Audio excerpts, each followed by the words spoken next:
Stop blaming the economy. Stop blaming your boss.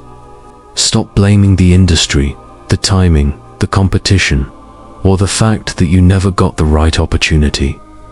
Because the real barrier is invisible. And it has been inside you since you were 7 years old. Right now, your brain is running a program it wrote in childhood. And that program was never designed to help you succeed in a boardroom. It was designed to help a small child survive. A world it couldn't control. The terrifying part is this. You don't know it's running. You've never seen it. But every time you shrink in a meeting, every time you self-sabotage right before a breakthrough, every time you feel paralyzed by feedback that should feel routine, that is the program executing itself perfectly, exactly as it was written. This is not a metaphor. This is neuroscience. And once you understand what's actually happening inside your mind, you will never see your career the same way again. Imagine a child on a playground who says the wrong thing in front of the group. The laughter that follows, the silence, the shame that floods the chest. In that moment, the brain does something remarkable and something deeply dangerous. It makes a decision. It writes a rule. Stay small. Don't speak too loudly. Don't stand out too much. Because standing out means getting hurt. That rule gets buried. It doesn't stay in the conscious mind where you could examine it or argue with. It sinks into the deeper architecture of the brain, into the emotional memory systems, and it waits. It waits patiently for decades. And then one day you walk into a quarterly review, a high-stakes presentation, a moment where your career could genuinely change, and something shifts inside you without your permission. Your voice tightens. Your thoughts scatter.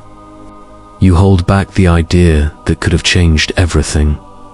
And afterward, you tell yourself you just weren't ready, that you'll do better next time.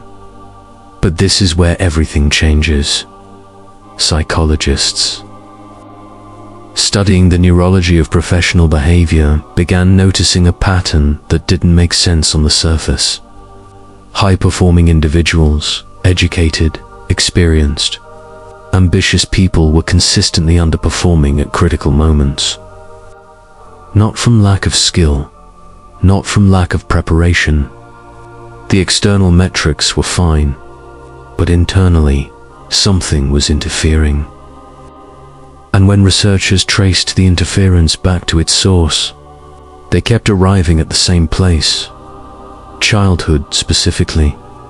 The amygdala, the brain's threat detection system, was responding to professional situations as though they were physical dangers, a manager's critical tone, a difficult silence in a meeting, a peer getting promoted before them.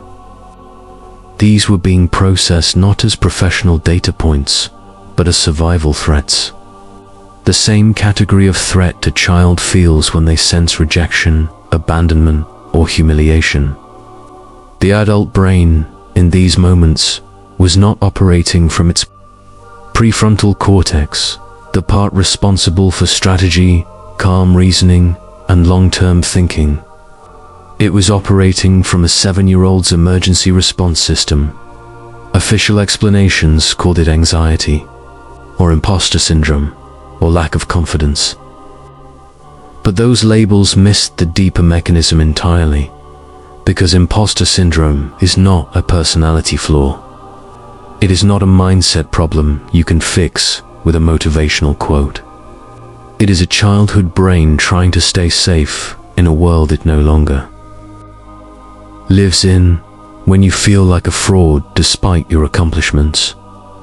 That feeling was manufactured by a system that decided long ago that believing in yourself too much was dangerous. That system is still protecting you from a threat that no longer exists. And the cost of that protection is extraordinary. Researchers, began calculating what they called the cognitive echo, the cumulative career and financial loss caused by operating on outdated emotional software.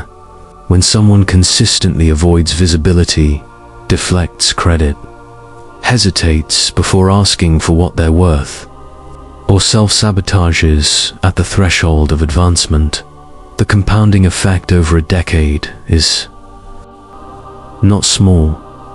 Promotions not taken, negotiations not pushed, businesses not started, rooms not entered.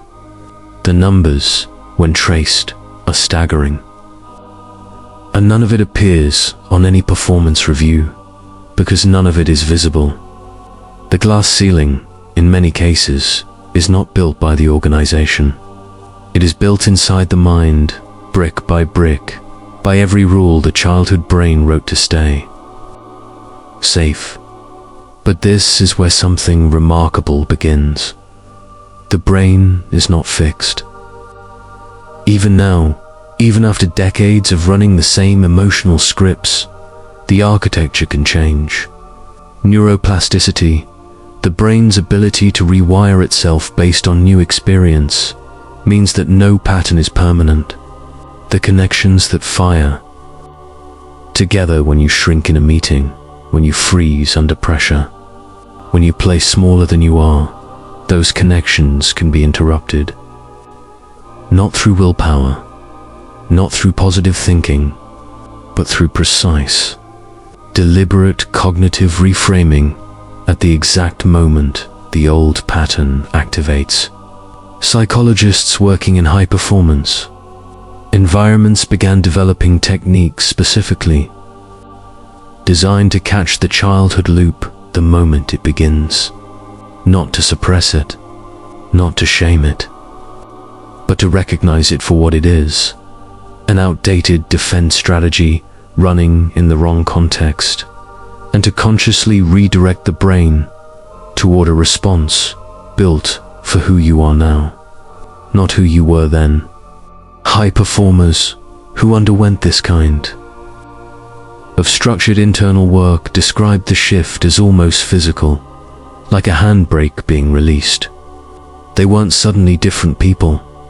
They hadn't changed their skills or their industry, but something that had been holding them in place for years simply stopped holding. The trajectory changes. The voice in the room gets stronger. The hesitation before opportunity shrinks. The authentic self, the one that existed before the playground taught it to be quiet, begins to lead. And yet, even as the research grows, even as the evidence accumulates, there is something that remains deeply unsettling about all of this. Because of the decisions that are shaping your career right now, the negotiations you won't push, the rooms you won't enter, the potential you keep almost reaching, if all of that is being directed by emotional programming you received before you were old enough to question it, then the question that follows is one that doesn't have a comfortable answer. How much of the life you are living right now, the choices that feel like yours, the limits that feel like reality, how much of it was actually decided by a child who was just trying not to get hurt?